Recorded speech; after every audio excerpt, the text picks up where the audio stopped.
Foreign में आके पोहे खाने का अलग ही मज़ा होता है। वैसे मेरे पास सेव भी है इसके साथ के लिए। कार में रह गए, बारिश भी आ रही है। बारिश तो नहीं रुकने वाली आज पूरे दिन, ऐसे ही धीरे धीरे चलती रहती है। ना बहुत फास्ट होती है ना स्लो होती है, लेकिन इसमें बाहर निकल के घूम नहीं सकते। वैसे अब अम्ब्रेला है मेरे पास, तो अब निकलूँगा एक ले के दूसरा, उधर जाने का प्लान है। कि ये हॉस्टल का रूम है अपना, और 6 बेड्स हैं कुछ ऐसी। इसमें लॉकर दिया रहता है, ये लेके you can lock it any time. तो स्पेस कम ही रहती है, लेकिन काम की चीज़ें रख दो। कार है अपने पास, तो आधी चीज़ें कार में पड़ी हुई है। आज तो कोई चांस ही नहीं है बारिश रुकने का, तो अब निकलता हूँ, देखता हूँ कहाँ पे घूम सकते हैं थोड़ी बहुत बारिश में। और पूरा आज जो बोटिंग का प्लान था वो कैंसिल हुआ, तो शायद कल करना पड़ेगा बोटिंग, अगर वेदर ठीक रहा तो यहाँ पे ट्राई करते हैं एक नाइट और स्टे करने का, अगर अवेलेबल हुआ तो। पूछते हैं इनसे। English do you speak? Just a little, yeah. So I want to extend my stay for 1 more night. Then make your reservation in the booking.com and then finish. इसका बोलना था कि booking.com पे ही बुक कर लो, और यहाँ पे बुकिंग डायरेक्टली नहीं लेते, तो उसमें चेक करूँगा मैं कि है कि नहीं है अवेलेबल ये प्लेस कल के लिए।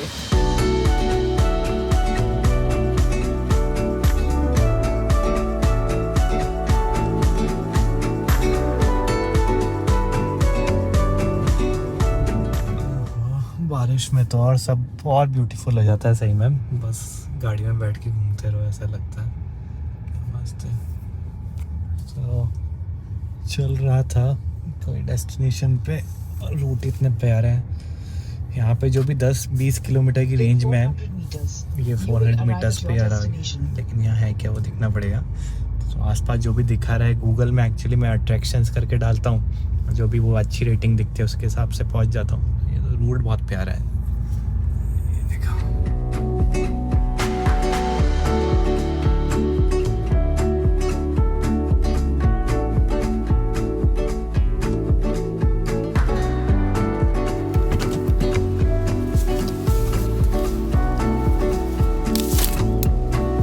आज तो अच्छा यूटिलाइज होएगा ये 10 यूरो का छाता। अब यहाँ है क्या ये मैं जाके देखता हूँ एग्जैक्टली, बट ये बहुत ही ब्यूटीफुल यार है। तो गेम ऑफ थ्रोन्स में नॉर्थ में वो जो ट्री दिखाते हैं स्टार्क का, वो याद है क्या आपको? ये सामने वाला पेड़ है, काफ़ी कुछ वैसे ही लग रहा है, बस इसका रंग थोड़ा अलग है। डैम में कैसे इलेक्ट्रिसिटी बनती है, अगर उसका छोटा सा एग्जांपल लिखना है तो ये है। पानी से वो टरबाइन मूव होता है, उससे एनर्जी जनरेट होती है। ये है डेस्टिनेशन जिसके लिए मैं आया था, एल बैकलैम ऐसा कुछ नाम है। नीचे लिखता हूँ, प्रोनाउंसिएशन तो गलती होगा जो मैं बोल रहा हूँ। 6 यूरो की एंट्री है, और यहाँ पे क्या है, ऑस्ट्रिया, और यहाँ पे काफ़ी सारे गॉर्ज हैं। और गॉर्ज मतलब माउंटेन्स में से वो रास्ता निकाल के उन्होंने बनाया हुआ है, 2 माउंटेन्स के बीच में से, बीच साइड से स्ट्रीम बह रही है, वो सब सीन है। तो मुझे तो ये चीज़ ज़्यादा अच्छी लगती है rather than going on a cable car ऊपर माउंटेन के। Hello, 1 person? 1 person? Gästefahrt oder Fuhrfahrt? Dann waren es 5 Euro bitte. Sorry? 5. How much? 5 Euro. 5? 5, ja. कुछ 5 यूरो की एंट्री थी, वहाँ 6 लिखा था, लेकिन यहाँ का सिटी कार्ड देते हैं सर। मतलब हॉस्टल में स्टे कर रहे हो और अगर किसी होटल में स्टे कर रहे हो तो सिटी कार्ड देते हैं, तो उससे फ्री ट्रांसपोर्टेशन होता है पूरा इस टाउन के आसपास। और क्या बोलूँ, तो उसकी वजह से शायद 1 यूरो का डिस्काउंट मिला, नॉट मच। यहाँ चालू हो गया, बारिश भी तेज़ हो गई। यहाँ पे क्या ऐसे फ्रॉग है, लिजर्ड है, क्या है?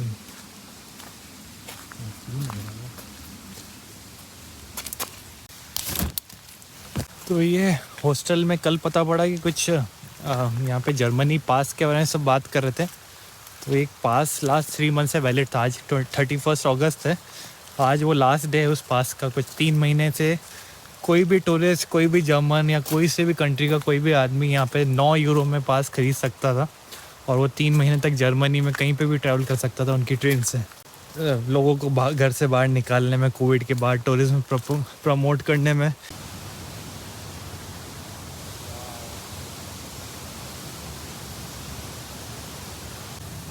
इतनी बर्फ़ गिरती है जब ये सीन हो जाता है यहाँ पे। पूरे इस पार्ट में बर्फ़ बहुत गिरती है विंटर्स में। कभी अगली बार या कभी विंटर्स में भी आएंगे इधर, वो वाला नज़ारा अलग ही रहेगा।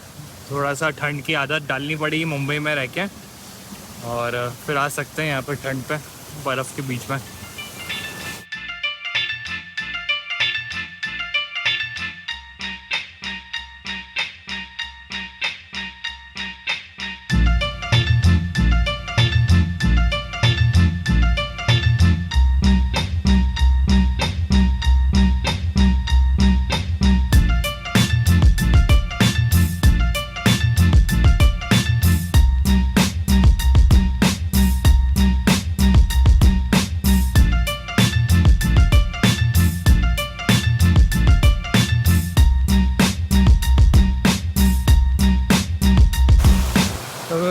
ये गॉस तो कुछ ज़्यादा ही लंबा है, चलते ही जाना है। तो मुझे डिसाइड करना है कहाँ से यू टर्न लेना है। थोड़ा सा और देखता हूँ, नए नए कुछ दिखता है तो, वरना यू टर्न लेता हूँ। किसी ने कंप्लेंट करी थी कि वीडियोस की ब्राइटनेस बहुत ही ज़्यादा है, और एक्चुअली आईफोन में HDR का ऑप्शन होता है, वो मैंने ऑन किया हुआ था, और उसकी वजह से क्या नॉन एप्पल डिवाइसेस में बहुत ज़्यादा ब्राइटनेस दिखती है, वो फिर सही नहीं दिखता। एप्पल में और HDR टीवीज़ में तो अच्छा दिखता है, लेकिन नॉन एप्पल में अच्छा नहीं दिखता। तो कल मैंने उसको ऑफ़ कर दिया था, तो कल वाले वीडियोस में और आज वाले वीडियोस में कोई डिफरेंस पता पड़ रहा है तो बताना, नॉन एप्पल डिवाइसेस वाले स्पेशली। तो यूरेल पास से भी काफ़ी लोग घूमते हैं यहाँ पे, अगर इंटर कंट्री जा रहे हो, जर्मनी से ऑस्ट्रिया, स्लोवेनिया, इटली, कहीं भी जा रहे हो, तो बहुत अच्छे डिस्काउंट में मिलता है वो। अगर उनके साल में 1 या 2 बार डिस्काउंट की, अब मैं एग्जैक्ट रेट तो नहीं बता पाऊँगा, थोड़ा रिजर्वेशन का चक्कर है उसमें कि यूरेल पास के बाद भी रिज़र्व करना पड़ता है काफ़ी ट्रेनों में।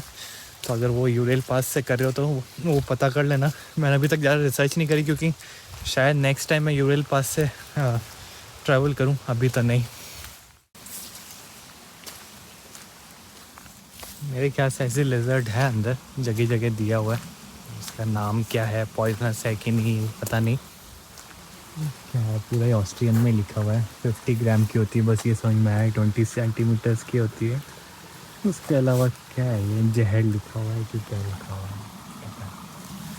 तो यहीं पे अपना हाइकिंग ख़त्म होती है। कुछ 4 किलोमीटर बता रहा है एप्पल वॉच, इतना वॉक किया, और अच्छा था। 5 euros was totally worth it.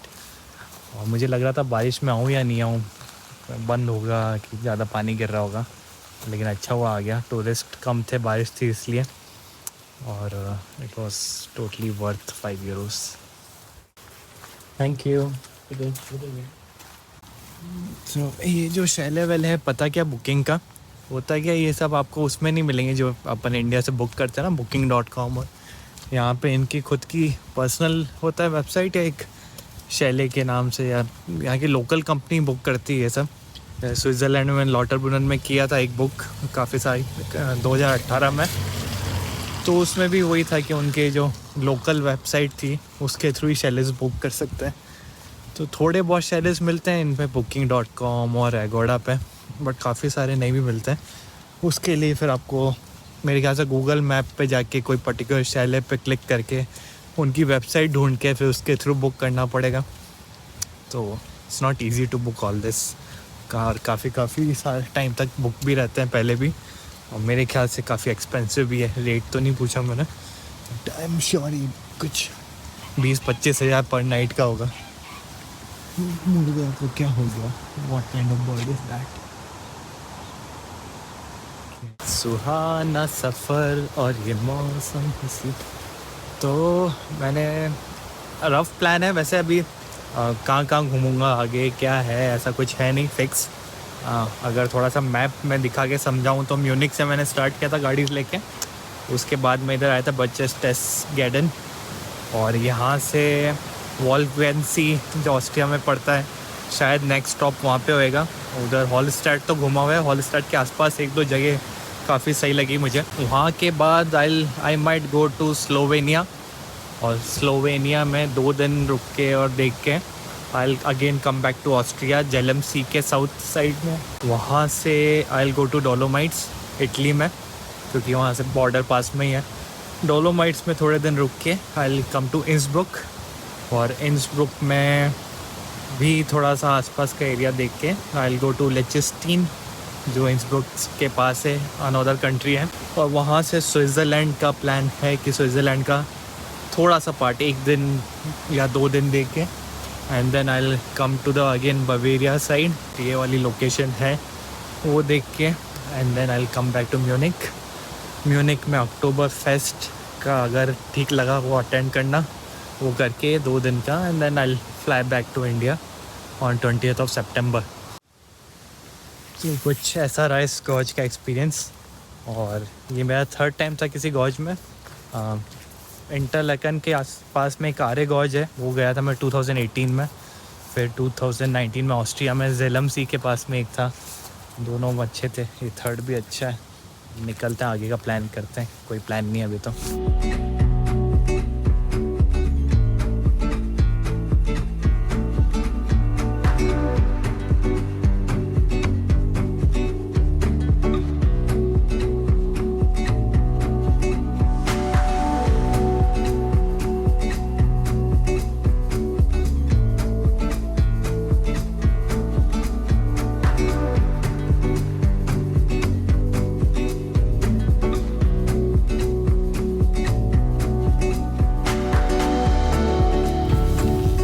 अब जो है दिन की लास्ट डेस्टिनेशन पे जा रहा हूँ मैं। ईगल नेस्ट नाम है इसका।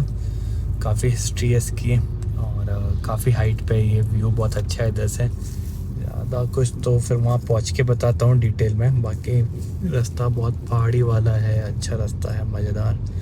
मेरा तो मन है कि यहाँ खड़े होके एंजॉय करूँ, लेकिन मैं ही ड्राइवर हूँ और मैं ही पैसेंजर, ऐसा दोनों चीज़ें नहीं हो सकती। यहाँ एंजॉय करते हैं ये व्यू।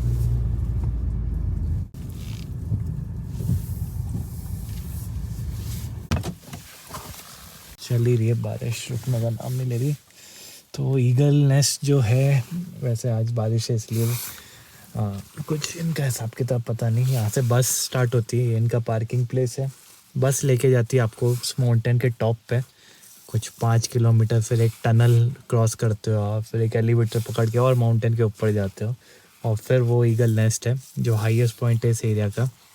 और बहुत हिस्ट्री है उसकी। वो हिटलर का बेस हुआ करता था, वहाँ से वो स्ट्रेटेजी बनाता था। कुछ 10 बार उसने विज़िट किया है वहाँ पे, वरना अधिकतर चीज़ें जो हिटलर से रिलेटेड थी काफ़ी सारे डिस्ट्रॉय करी है, ये नहीं किया। अभी वो रेवेन्यू जनरेट कर रहा है इनके लिए, तो इसलिए बचा के रखा था। काफ़ी अच्छी प्लेस है, लेकिन ऐसे मौसम में करके मतलब नहीं है।